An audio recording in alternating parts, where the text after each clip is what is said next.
வாங்க, ஆடி மாதம் அம்மன் special recipes பார்க்க போலாமா? ஆடி 2ஆம் நாள் ரவை பாயாசம். என்னோட ஸ்டைலில் ரவை பாயாசம் நான் எப்படி செய்கிறேன்னு பார்க்கலாம். நான் இந்த சொம்பால் ஒரு சொம்பு பால் எடுத்துக்கிறேன்.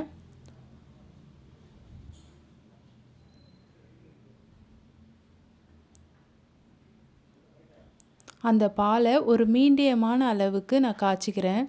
ரொம்பவும் சுண்ட வச்சிட வேணாம், ஒரு மீடியமான ஸ்டேஜில் ஆஃப் பண்ணிடலாம்.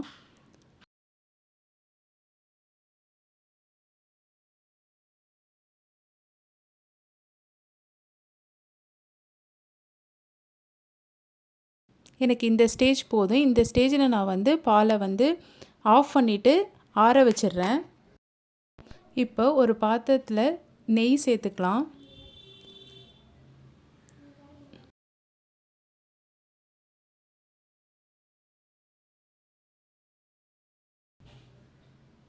நெய் காஞ்சதுக்கப்புறம் நான் முந்திரி திராட்சையை போட்டு வறுத்துக்கிறேன்.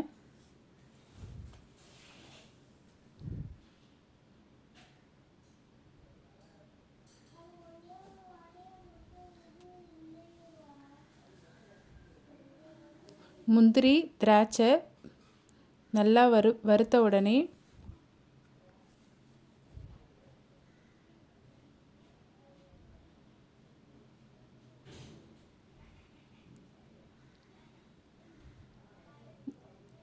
இப்போ நம்ம தனியாக ஒரு பிளேட்டில் எடுத்து வச்சுக்கலாம்.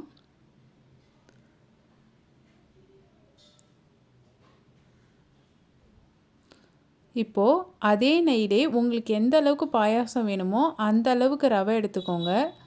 அந்த ரவையை நல்லா நெய்யிலே நல்லா வறுத்துக்கலாம்.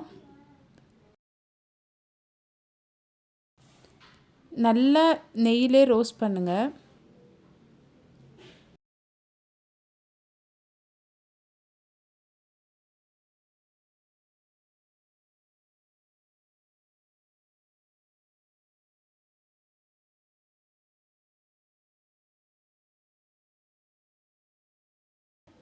இப்போ ரவை நல்லா ரோஸ்ட் ஆயிடுச்சு.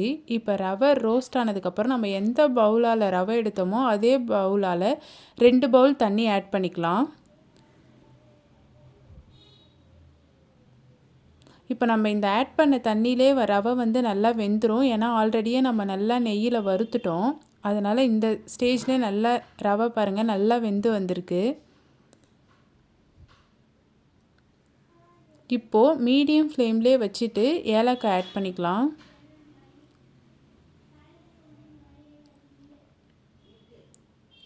இன்னும் நல்லா சுண்ட வச்சுட்டு இப்போ மீடியம் ஃப்ளேமில் வச்சு ஃபஸ்ட்டு கொஞ்சம் பால் ஆட் பண்ணிவிட்டு நம்ம கிளறி விட்டுக்கலாம்.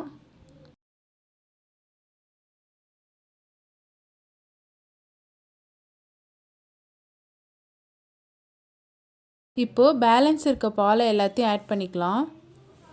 ஆட் பண்ணிவிட்டு நல்லா கட்டி இல்லாமல் நல்லா கிளறி விட்டுக்கலாம். மீடியம் ஃப்ளேம்லேயே வச்சு பண்ணுங்கள்.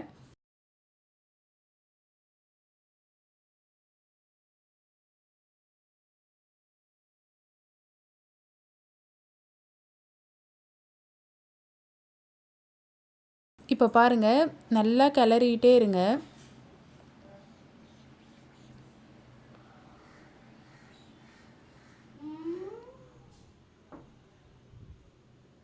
இப்போது அதுக்கு தேவையான அளவுக்கு சுகர் ஆட் பண்ணிக்கிறேன் நான்.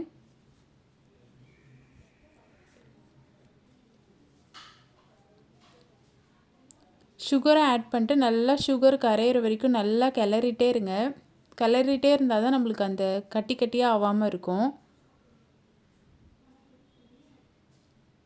இப்போது நம்ம முந்திரி திராட்சை வறுத்து வச்சதையும் ஆட் பண்ணிக்கலாம்.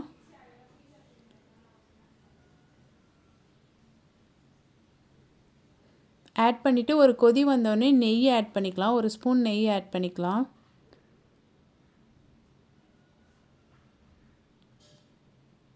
ஆட் பண்ணிவிட்டு ஒரு கொதி வந்தோடனே ஆஃப் பண்ணிடலாம். என்னோடய ஸ்டைலில் ரவை பாயாசம் ரெடி ஆயிடுச்சு.